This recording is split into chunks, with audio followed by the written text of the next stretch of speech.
Fala pessoal, beleza? Bruno Okamoto aqui, bem-vindos a mais um vídeo de MicroSaaS e hoje, na edição de hoje, eu quero contar para vocês por que a nova economia é a economia do MicroSaaS. Então fica ligado até o fim que eu vou contar um pouquinho para vocês sobre como funciona o movimento do MicroSaaS lá fora e por que eu acredito que no Brasil esse movimento vai crescer muito e as pessoas ainda vão ganhar muito dinheiro com o MicroSaaS.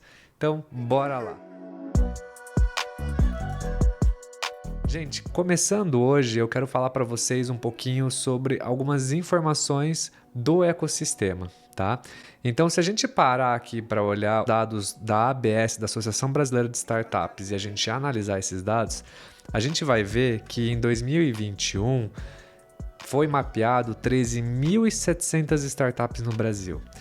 Dessas startups, 40% são empresas de SaaS, sendo que 32% está em fase de validação, 31,5% em operação, 23% em tração e 8% em escala. Para quem não sabe a diferença entre as fases, validação é quando você ainda está na fase de fazer landing page, de testar proposta de valor, de entender qual é o propósito do seu negócio e o que ele resolve de verdade.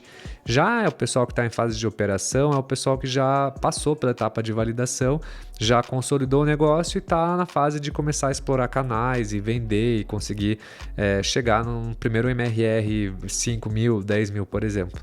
O pessoal em fase de tração ou scale-ups, né, como o pessoal chama, é quando você já achou um canal e esse canal está dando sinais de que ele funciona e você está começando a pisar no acelerador e investir pesado nesse canal, você já sabe qual que é o seu público, o que você resolve, quais são as dores da galera e assim por diante. E a fase de escala é a famosa fase de pisar no acelerador, de investir grana e de crescer o negócio violentamente. Então, se a gente somar hoje as empresas que estão em fase de ideação, de validação e de operação, vamos dizer que essa galera ainda não chegou nem nos 10 mil de faturamento, a gente está falando hoje de pelo menos 65%, 66% das empresas estão nessa fase. E se a gente destrinchar mais ainda os números, a gente vai ver que dessas startups, 69% delas não tem nem 3 anos de vida. Isso significa que elas são todas ainda numa fase inicial, estão todos no começo de uma jornada. E olha que curioso, no mesmo relatório da ABS, 69% dessas empresas, dentro desses 69%, 27% não tem faturamento, e 18% fatura menos de 30 mil. Então, pera aí, gente. Se a gente olhar esses dados, a gente está falando de que basicamente o ecossistema inteiro de startup no Brasil está completamente em fase embrionária, ou seja, o ecossistema como um todo é um ecossistema novo, muito jovem. E o interessante dessas empresas é que ainda metade delas está numa fase de captação ou já conseguiu captar algum tipo de investimento anjo. Então, se a gente fizer um resumão e uma fotografia, a gente está falando que 9.300 startups ainda dentro de 13 mil ainda estão em fase de MVP ou início de operação e todas elas ainda têm menos de 3 anos de vida. E dessas 9 mil startups, 3.700 ainda não fatura e 2.500 faturam menos de 30 mil por mês. Ou seja, 5, 6 mil startups de 9 mil têm um faturamento muito baixo ou pouco expressivo para uma empresa de tecnologia. Então, olha só, o que acontece com essas empresas que não conseguem validar o seu modelo de negócio? O que acontece com essas empresas que não conseguem captar mais dinheiro, ainda mais que a gente está num mercado que está numa recessão, a gente vê um monte de layoff, a gente vê notícias agora da ClickSign, notícias do Buzzer, notícias de um monte de startup demitindo pessoas, fazendo layoffs, porque na verdade layoff é só um nome bonito para uma coisa complicada, que é demissão de pessoas, né? Então, o que acontece com todas essas startups? O que acontece com os fundadores quando eles montam um negócio e saem do emprego com um colchão para 1 ano, por exemplo, e de repente quando eles estão no 6º mês de operação, desesperados porque eles não estão conseguindo crescer ou faturar e só recebem não dos investidores? Ou quais são as opções desses caras? Eles simplesmente podem fechar o negócio. No Brasil, fechar uma empresa custa muito caro. Então, quais são as opções que essa galera tem? E quando a gente para pensar no mercado como um todo, a gente começa a ver novas oportunidades surgindo lá fora que eu acho que vão cada vez mais se consolidar mundialmente e, inclusive, vão começar a pôr um pezinho no Brasil, que são os marketplaces de M&A. Lá nos Estados Unidos, surgiu o primeiro micro marketplace lá fora, chamado de MicroAcquire. E o MicroAcquire do Andrew Gazdeck,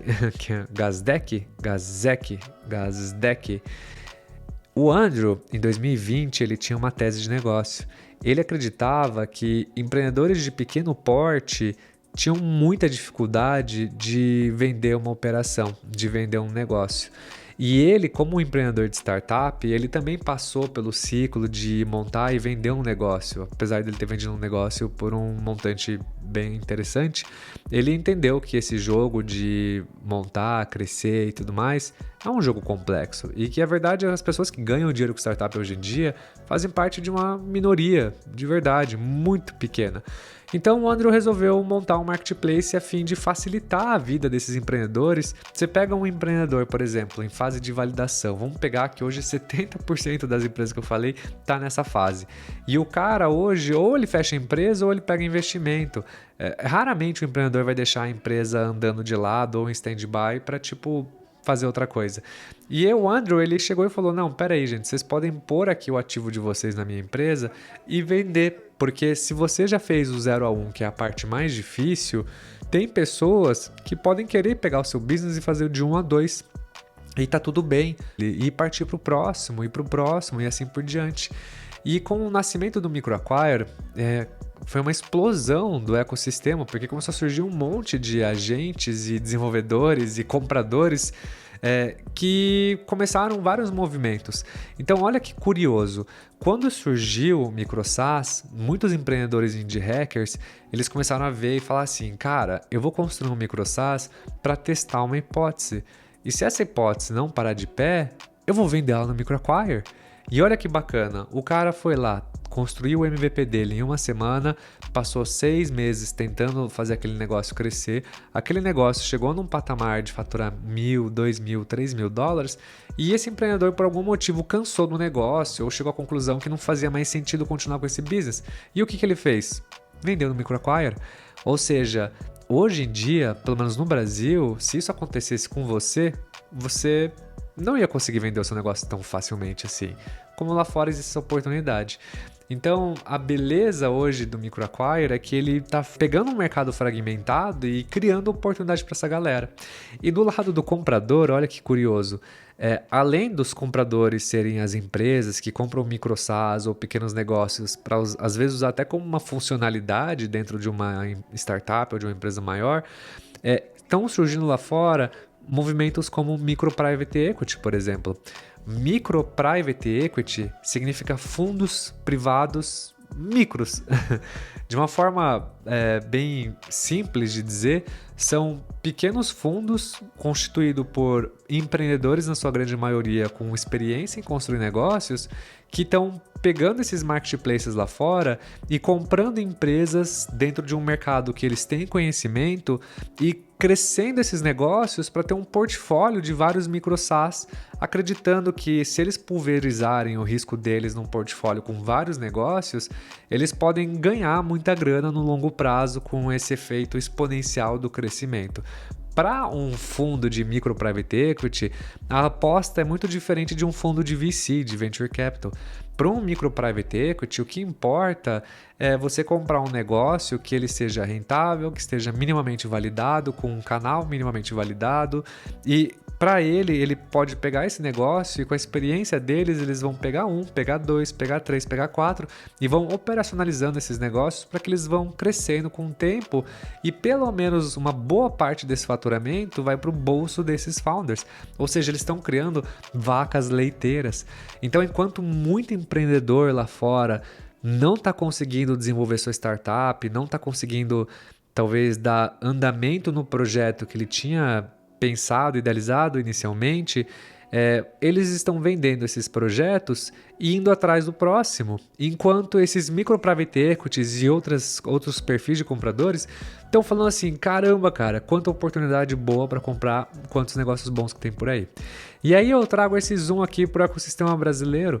Se a gente está falando hoje de um ecossistema que 70% das startups ainda não estão conseguindo dar o próximo passo e o jogo está cada vez mais difícil, né? O dinheiro está cada vez mais difícil, quais oportunidades existem no Brasil para a gente ver micro private equity surgindo ou plataformas de marketplace de M&A, por exemplo, como o MicroAcquire?